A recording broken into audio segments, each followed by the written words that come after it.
Bueno, y aquí estoy, como le decía, con Ana Rodríguez. Ella me escribió por Instagram. ¿Cómo fue que nosotros nos conocimos, Ana? ¿Cómo llegaste a mí? Creo que fue gracias a Carolina, ¿verdad? Así es, a través de Carolina y a su vez Carolina a través de una amiga que tengo en el País Vasco que es amiga de Carolina. Sí, bueno, estoy hablando en esta oportunidad con Ana Rodríguez. Ella me escribió, soy venezolana y gocha. Vivo en el País Vasco, soy conductora de un programa de radio que se llama La Diáspora Venezolana Habla. Tiene casi 3 años con ese programa. Fue presidenta de la Asociación de Venezolanos en Guipúzcoa. Hizo administración de empresas en la ULA y máster en periodismo multimedia del Correo UPB. Y ahora mismo escribe en el Instagram como el hashtag Crónicas de una Confinada. Entonces, Ana Rodríguez, como te comentaba antes, venezolana, ¿cuántos años tienes en el País Vasco? Que me dijiste que el País Vasco está dentro de España, pero es un país independiente, ¿no?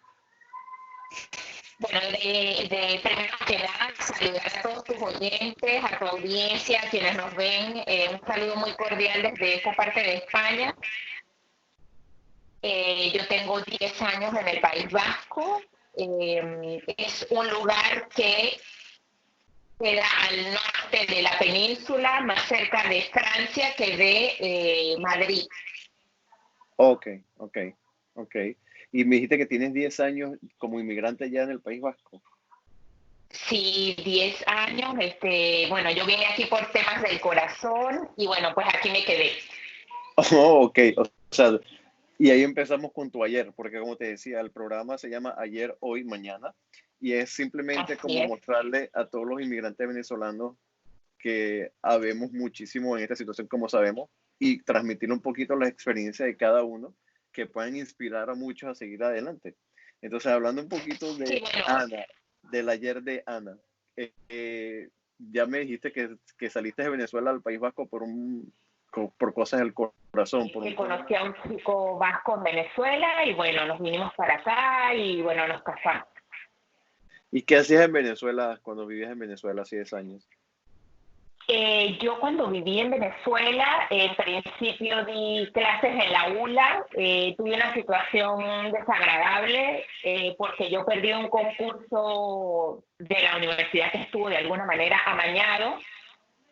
Ujú. Eso fue una experiencia para mí desagradable y eso marcó un antes y un después en mi vida que yo dije, bueno, quiero irme de Venezuela. Trabajé para el gobierno, ya veía que las cosas no venían muy bien. Había mucha coerción, nos obligaban a vestirnos de rojo, nos obligaban a marchar y en ese momento, en ese tiempo, yo me estaba reencontrando con el que era mi esposo, ¿no? Y bueno, Sí. fue como un cúmulo de cosas y yo decidí pues poner fin a la relación laboral que tenía con la empresa con la que trabajaba en el gobierno en ese momento y bueno, pues decidí volver a mi tierra que era Mérida. Y de Mérida pues salí rumbo al País Vasco con mi esposo Ok, y llegas entonces, hace 10 años, sería en el 2010, al País en Vasco. el 2010. Y cuando Sí. llegas al País Vasco, Ana, ¿qué es la primera impresión que tienes? Porque ya dices, bueno, llego con mi esposo, dejas a toda tu familia atrás en Venezuela. ¿Cómo son esos primeros días? ¿Cómo son esos primeros meses? Para mí fue algo extraño porque pues yo no conocía mucho del País Vasco y esa es una lección que hay que aprender, ¿no? Cuando uno emigra tiene que buscar información del sitio que va a migrar un poco, ¿no? Yo no era que era del todo ignorante, sabía algunas cosas, pero no me imaginaba que me encontraría lo que me iba a encontrar. Ujú. ¿Cómo qué? Eh, yo, por ejemplo, bueno, la gente me imaginaba gente distinta, como más, como la noción que uno tiene de los españoles y resulta que hay gente muy rubia, de ojos verdes, la piel muy blanca, hablan euskera, se estudian colegios que se llaman icastolas, donde los niños aprenden casi todo en lengua vasca. La arquitectura me llamó muchísimo la atención, la comida. pero yo tengo que decir que a mi favor tenía que siempre vine abierta a aprender de esta cultura. Siempre quise aprender de esta cultura, siempre quise integrarme, ser uno más. No llegué a imponer nada. Quería ver cómo era la gente, compartir con la gente, comer su comida, conocer sitios de aquí, hacer amistades de aquí. Entonces, en este sentido, la inmigración no es que fue más fácil, no dejó de ser cuesta arriba, porque aunque hablas la misma lengua, siempre empiezas desde cero, ¿no? Claro, Pero claro. sí es verdad que eso me ayudó muchísimo a empezar mi camino aquí. Y sabes que es algo que yo siempre digo, que hay muchos que cometemos el error que llegamos a un país nuevo o una comunidad nueva y queremos traer nuestras costumbres y seguir con nuestras costumbres en el país donde estamos llegando. Entonces, lamentablemente llegamos a un país nuevo y tenemos que nosotros como que adaptarnos al país donde estamos llegando, sin olvidar nuestras raíces, sin olvidar nuestras costumbres, pero... tus raíces. ¿Perdón? Sin perder tus raíces y recordando que aunque tú te estás integrando, tú eres un embajador de tu país. Tú tienes que dejar tu país en alto porque tú eres una pequeña parte de esa geografía que se ha quedado horas, días, kilómetros atrás, en este fenómeno tan nuevo que es para nosotros la diáspora, porque Venezuela siempre fue un país receptor de inmigrantes. Vimos sirios, vimos italianos, vimos portugueses, vimos, bueno, vascos. Hasta que yo me casé, supe que habían vascos en Venezuela, pero los habían. Y era gente a la que le teníamos mucho aprecio. De hecho, los portugueses siempre los conocíamos como los mejores panaderos, bueno, los italianos como gente muy cercana, etcétera, etcétera, etcétera. Pero esa gente no llegó a imponer, esa gente con lo duro que suponía dejar su país en las circunstancias que fueran, trataron de integrarse, siempre se apoyaron, y yo creo que esa es una de las grandes lecciones que tenemos que aprender como diáspora. ¿Por qué? Porque yo me he dado cuenta en estos 10 años que no solo han emigrado nuestros cuerpos físicos, sino que también hemos sacado muchas de los aspectos que tiene el venezolano feo, del que hablaba otra gran amiga mía en un libro que se llama El venezolano feo, que se llama Adriana Pedrosa. La viveza del venezolano, el quítate tú para ponerme yo, el tú tienes mucho más tiempo afuera que yo, me lo tienes que dar todo eso. Entonces, esas son cosas que creo que tenemos que revisar como gentilicio. Y siempre... Estoy muy de acuerdo contigo, sobre todo la parte que dices de la viveza criolla. Yo vivía antes en Miami y actualmente me mudé a Austin, Texas. Y en Miami lo que es la viveza criolla es muy, muy, muy, muy frecuente. Muy frecuente, hay mayor población de venezolanos en Miami. Y esa viveza criolla que, por ejemplo, no hago un stop, si tengo que hacer un stop, o si alguien está cruzando la calle, tienes que pararte para que la persona cruce la calle. No, simplemente le paso por el lado a la persona. Y ese tipo de cosas son las que yo trato en este proyecto, Ana, de que transmitirle. Tengo muchos detractores también. Puedo decir que me pueden decir que soy odioso o que quiero ser perfecto o que quiero ser gringo, que es una palabra que no me gusta, pero no es eso, sino es simplemente que es respetar a los demás. Tú tienes tu espacio y tú no quieres que nadie te invada tu espacio, tú también déle el espacio a los demás y respeta a los demás. Pero mira, algo tan sencillo como, por ejemplo, se solía hacer en Venezuela. Aquí hay venezolanos que han logrado tener éxito con el emprendimiento, aun cuando en España es muy difícil emprender. Aquí se le dice autónomo, aquí se pagan impuestos por todo. Y hay gente que quiere que otro hermano venezolano le regale su trabajo. No, tenemos que respetar el trabajo de los demás porque es su manera de ganarse la vida. Tenemos que deconstruir esa parte de nuestro gentilicio que realmente no nos aporta nada bueno.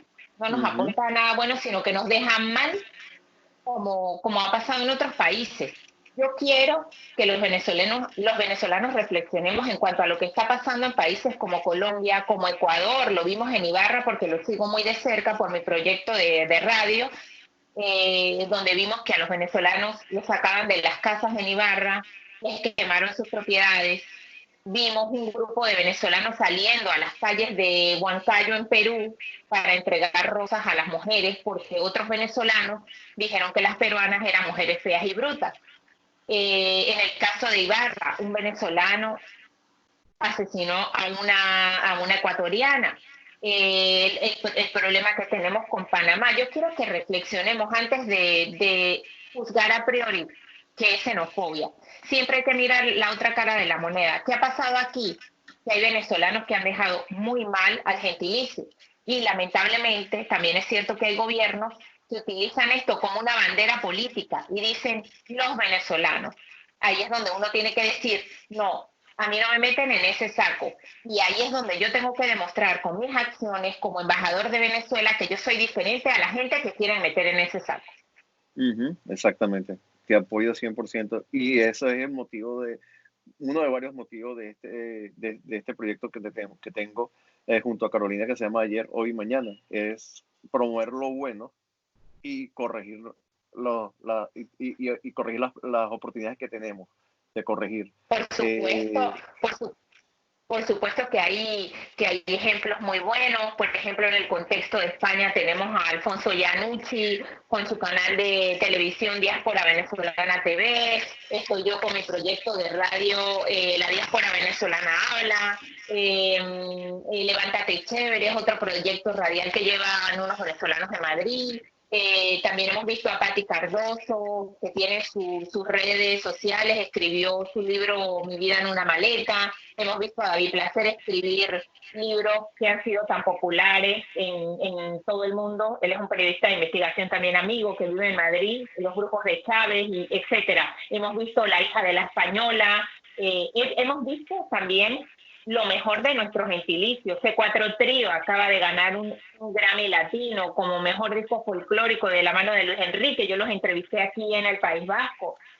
Bueno, en el mismo Bilbao, hablando del contexto del País Vasco, hemos visto, por ejemplo, la Orquesta Sinfónica, una orquesta sinfónica que se está formando aquí con niños, con jóvenes que fueron de los que se quedaron tirados porque el sistema desapareció, porque el país se desintegró. Entonces, esos son los espacios que con nuestras actitudes tenemos que ganar para demostrar que Venezuela, que otra Venezuela es posible y que Venezuela no es lo que han vendido algunos por allí, ¿no? Te faltó uno, creo que es muy famoso en España y creo que es muy querido en España, que es de La Guaira también, Carlos Baute. Carlos Baute se fue. Baute, por supuesto. Carlos Baute se fue de Venezuela, pero yo creo que no había esta ola de inmigrantes venezolanos y él se fue, no sé, en el año, qué sé yo, 2000, 2002, por allí. Y mira, creo que en España es muy querido y es un embajador digno de nombrar. Claro, yo estaba diciendo a la gente que no era tan extremadamente famosa como Carlos Baute, pero sí. Entonces, Ana, ¿cuál es el día a día de Ana? ¿Cuál es el hoy? ¿Cuál es el hoy de Ana? ¿Qué hace Ana, mira, hoy en el País Vasco? Mi proyecto de radio es un proyecto que lo hago por satisfacción personal, porque es una radio comunitaria, yo no vendo publicidad ni nada, pero quiero ser esa memoria auditiva que quede como un precedente una vez que atravesemos la mala hora que está atravesando Venezuela, de todas las cosas buenas y malas que hizo nuestra diáspora, ¿no?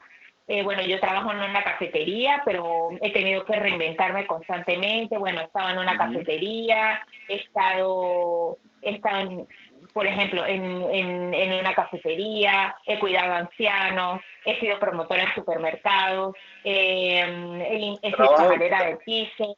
Trabajo de inmigrante normal, pero nada de deshonroso ni nada, porque estás trabajando legalmente y echándole pichón. No, y es que normalmente es así, o sea, normalmente me atrevería a decir que son muy pocas las áreas de los profesionales donde están trabajando en lo que estudiaron. Yo de primera mano conozco sobre todo el caso de los médicos y de las enfermeras y eso, pero de resto todos estamos trabajando en lo que nos sale, y como bien tú lo dices, no deshonras, mientras que el dinero lo ganes de alguna manera. Claro que sí te molesta porque todos tenemos esa distopía, digamos, esa constante contradicción de que, Dios mío, estudié en la ULA, di clases, aquí estoy limpiando un hotel, pero si vemos todo como un aprendizaje, el camino no es más fácil, pero sí es más llevadero. Ujú. Exacto, exacto, porque lo que hay que tener es Tenemos que ser resilientes, tenemos que aprender a ver lo bueno de todas las cosas malas y de lo adverso que se nos presenta, ¿no? Porque esta situación no es fácil para nadie, ni para los que se quedaron en Venezuela, ni para los que emigramos, porque, ojo, hay mucha gente que cree que emigramos y dicen, no, Ana está montada en el euro, Ana está montada en el dólar, y nada mm, más alejado de la realidad. Sudas mm, cada moneda y centavo que mandas en remesas a tu casa. mm, Tienes que compaginar tu vida aquí con tu cabeza en Venezuela, que no es nada fácil. Tienes que compaginar tu matrimonio aquí, tu maternidad aquí, con lo que vive tu madre, con que tu madre, por ejemplo, esté enferma, le tengas que mandar un medicamento, tengas que ayudar a tus sobrinos con los útiles para que vayan al colegio. O sea, esa, por ejemplo, ha sido mi realidad. Y eso cómodo. también te trae y entonces eso también te puede traer algunos problemas, incluso con tu pareja, porque claro, hay mucha gente que no entiende cómo un país tan rico, un país donde un litro de gasolina era más barato que poner el tanque de la gasolina era más barato que un litro de agua. O sea, para un europeo eso es como que tú le estás contando mentiras. Es algo súper dantesco que ellos no logran encajar en su manera en la sociedad que les ha tocado vivir, ¿no? Ujú. Sí, somos dos, te decía que somos dos porque igual tú, aunque yo en mi caso, yo he tratado de desconectarme de Venezuela lo más que pueda, siempre que hablamos con los familiares y tengo mi abuela allá, y mi mamá, mis familiares, hermanos, padres, y bueno, nada, todo es una pesadilla. Tú cuando hablas con ellos, todo es un proceso, todo es un problema, todo es una complicación, y bueno, tú como que no terminas de como que, bueno, ahora vamos a arrancar. Entonces tú distribuyes cada monedita que ganas aquí, que como tú dices, cuando vivías en Miami, si vives en Miami, bueno, estás en Miami, bueno, lujo, ¿no es así? Totalmente diferente. Y es lo que tú dices, es la otra cara del inmigrante que muchos no saben cuando están en Venezuela, no saben lo que es el emigrar. Y esto es una felicitación a todos los inmigrantes que nos ven, porque de verdad que somos, cuando pasó esto del coronavirus, y decía, no, los venezolanos salimos de esta.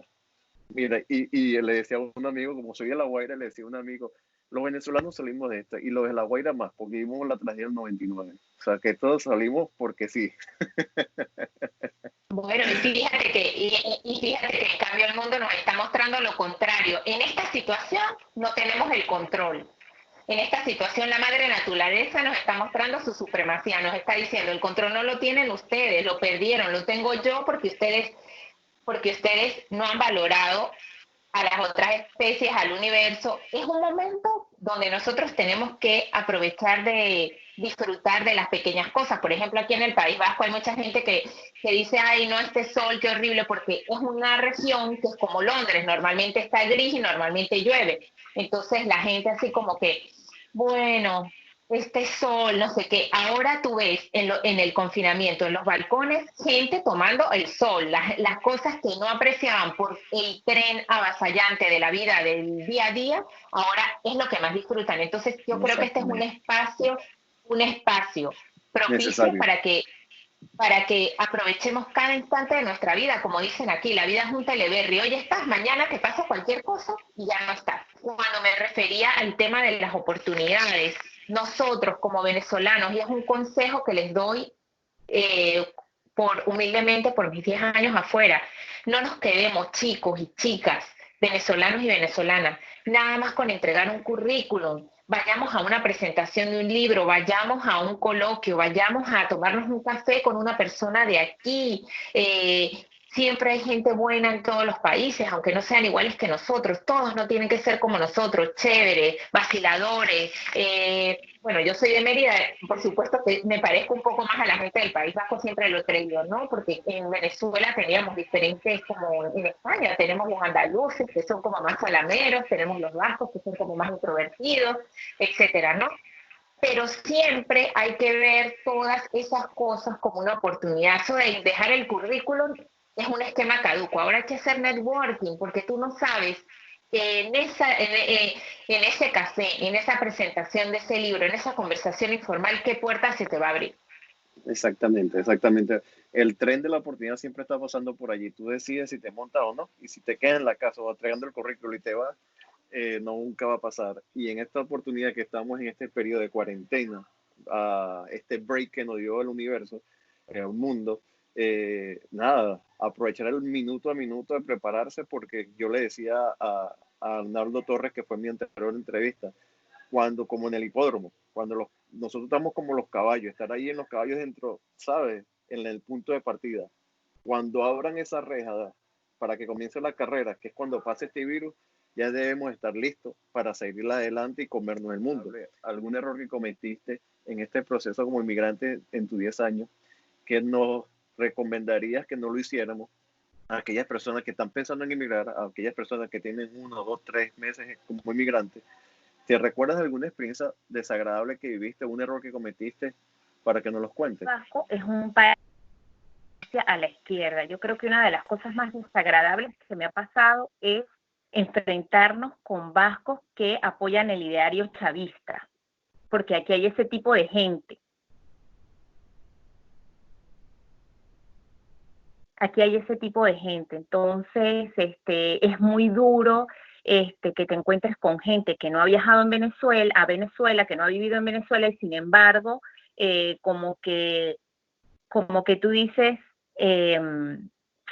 sabes, como que tú dices, pero Sin base, ¿qué porque pasa? no sabes lo que está pasando de verdad. Algo así. Y dices, pero a ver, tú estás cantando el himno de Venezuela y no te lo sabes, tú estás diciendo cosas y no has estado en Venezuela. Te invito a que vayas a Venezuela, te dé una apendicitis, te encuentres en la tesitura de que, por ejemplo, no tienes con que, con, con que te operen, no tienes alcohol, no tienes gasas, no tienes cómo te cierren una herida y regresas aquí al País Vasco y me vas a decir si tú vas a seguir apoyando ese ideario de izquierda, ¿no? Eso es lo más desagradable. Hemos tratado de crear espacios para debatir de manera sana con la sociedad vasca acerca de la realidad que se vive en Venezuela, porque sí es cierto que cuando yo llegué no había tanta no había tanta información y conocimiento de Venezuela como recientemente, y más ahora que ya, digamos que el gobierno actual no es imputado por temas de políticos, sino por temas ligados al narcotráfico directamente del Departamento de Justicia de los Estados Unidos, ¿no? Así que eso es lo Ana, más desagradable, ¿no? y un error como inmigrante, un error como inmigrante que cometiste, un error que cometiste como inmigrante que ¿te acuerdas de alguno? Bueno, sí, o sea, eso de no desconectar del tema de Venezuela cuando tu pareja, por ejemplo, no es venezolano, o sea, hay que aprender hay que cuidar mucho esos espacios, o sea, que una cosa no se meta en la otra, porque recordemos que cuando emigramos y conformamos un hogar, pues uno tiene que tratar de sobrellevar las cosas, hacer entender la realidad sin imponerla a su pareja, a su familia, ni a sus amigos, sino tratar de, desde la empatía, contar nuestra realidad. ¿Cuál es el mañana ahora actualmente? ¿Que tienes algún mañana planificado o simplemente estás viviendo el presente y disfrutándote del presente o ya tienes un plan de Mira, futuro de esta mañana? situación tan atípica que estamos viviendo en el mundo, yo creo que nos ha devuelto al presente. ¿Por qué? Porque siempre nos partimos la cabeza, Dios mío, no tengo trabajo, Dios mío, no sé qué hacer, Dios mío, ¿qué será? Y dejas de vivir el presente, ¿entiendes? Y como dice Julieta Venegas, es lo único que tenemos. A veces, o sea, dejamos de vivir el hoy por estar, y mañana que vendrá. Mira, yo te puedo dar testimonio fiel de que yo he visto la mano de Dios. O sea, imagínate, yo he estado, toda mi familia está, una en Perú, otra en Estados Unidos, otra en Canadá, mi madre está en Venezuela, y yo he tenido situaciones muy duras y siempre me he abandonado en las manos de Dios y he confiado en Él y he visto su mano, o sea, porque es que no nos queda de otra. La fe, esos valores tan lindos que sembraron en nosotros nuestros padres, nuestros abuelos, son valores que, que tenemos que asirnos de ellos y con ellos tenemos que tirar para adelante porque no nos queda de otra. O sea, de esta situación, de esta pandemia y de la situación que vive Venezuela no nos queda otra cosa que aprender las lecciones que no hemos aprendido. Yo creo que si como venezolanos, después de todo lo que ha atravesado Venezuela, nosotros no nos reinventamos, no nos reseteamos y no aprendemos las lecciones, mira, así Guaidó salga, así tengamos otro presidente, así los Estados Unidos intervengan en Venezuela, o suceda lo que suceda, no vamos a cambiar, porque el problema está en nosotros. Mira, voy a compartir contigo una de las cosas que me dijiste, por ejemplo, en el tema de las asociaciones. Las asociaciones, y no lo digo yo, lo hemos visto en Bilbao, lo hemos visto en Pamplona, lo hemos visto en Áraba. Es una actitud que se replica asociación a asociación. El protagonismo, el individualismo.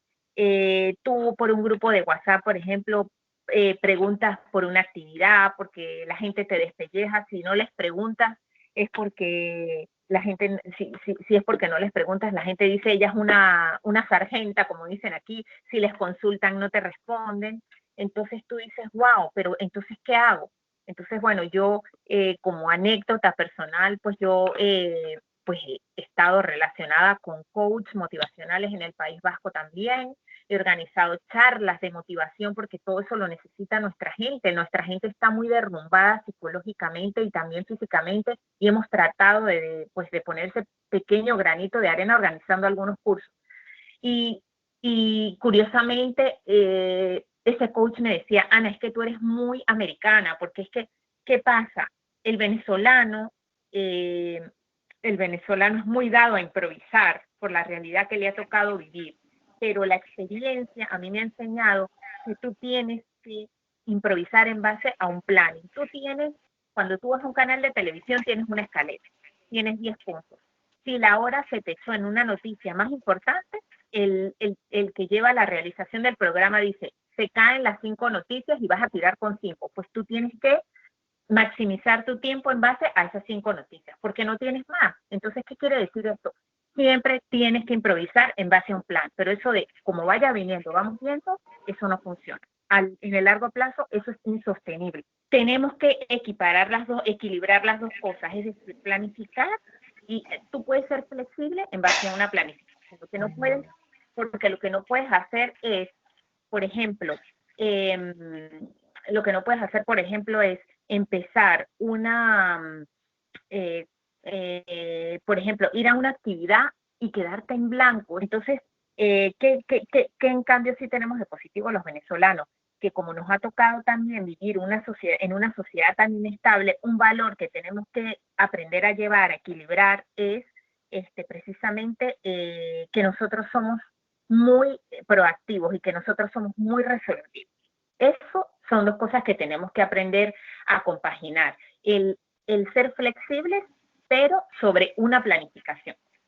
Exactamente, y porque somos así de proactivos es cuando los inmigrantes que tenemos éxito es por eso mismo, porque somos tan proactivos que cuando llegamos a un lugar que todo es tan, pero tan planificado y cuadriculado, que nosotros vemos, nos suceden acciones, hay hechos, y nosotros resolvemos de inmediato, es porque tenemos que resolver así, y hemos aprendido a resolver así. Ana, tus últimas palabras en esta entrevista para todos aquellos que no ven tu despedida. Y bueno, nada, muchísimas gracias por esto. Adelante. Bueno, mi llamado es a que nos reinventemos, a que renazcamos como el ave fénix de las cenizas, porque yo sé que la luz al final del túnel pronto va a llegar para Venezuela. Yo estoy convencida de ello. Como decían nuestros abuelitos, no hay mal que dure 100 años ni cuerpo que lo resista, y tenemos que seguir adelante, dejando a Venezuela muy en alto, como muchos lo están haciendo con trabajos de hormiguita, integrándose, dando muestras de que somos gente buena, gente de calidad, gente preparada, y que no llegamos a imponer, sino que llegamos a integrarnos, damos a conocer nuestra cultura y también acogemos, ¿por qué no? Porque eso se está viendo mucho también en los venezolanos, que ya sienten su país de acogida, su segundo país como otro segundo hogar, ¿no? Así que yo les invito a seguir adelante con mucho ánimo. Sé que estamos transitando tiempos difíciles en todo el mundo, pero siempre, si tenemos un plan, si tenemos una buena voluntad y tenemos ganas y tenemos además objetivos claros, pues yo creo que los sacrificios en la vida nunca son en vano. Así que yo los invito a seguir adelante y desde aquí, desde la ciudad de Donostia, San Sebastián, en el País Vasco, les mando besos y abrazos infinitos. Y un honor poder compartir mis humildes y pequeñas experiencias con ustedes. Y como siempre digo, tengo una frase que siempre uso, un hashtag, es caerse es válido, levantarse es obligado. Así mismo es. Ana. Bueno, un beso. Feliz tarde. Adiós.